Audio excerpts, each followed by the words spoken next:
Magandang umaga.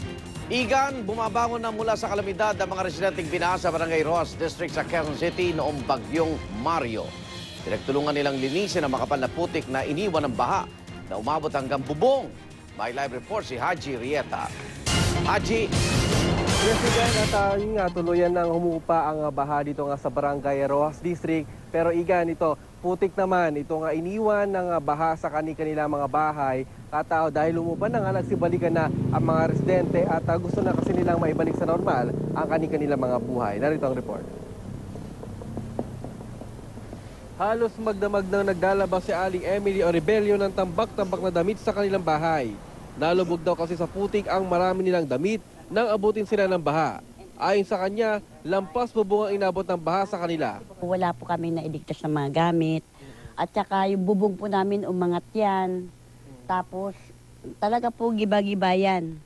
Kaya nga po, hindi namin alam po anong una namin dadamputin. Kaya nga po ang pangyayari, gabi na lang kami ngayon naglalaba. Si Mark Anthony Ariate, bumalik na rin sa tinutuloyang bahay. Pero wala na raw ang mga gamit. Inuna na raw kasi niya ang mag-anak na ilikas nang tumaas ang baha sa kanila. Natulog na kami. Pagpatak ng 2:00, ang bilis ng tubig. Pagising namin, nasa loob na, hanggang bewang na. So, Ginawa niyo na? ginawa namin, yung mga bata, nilikas namin. Sabi namin, pagbalik namin ulit, lagpas na. Abot na. Halos di na raw makita ang bubungan ng kanilang bahay nang balikan niya ito. Nang humupa ang baha, nagsibalikan na raw sila sa kanilang mga bahay.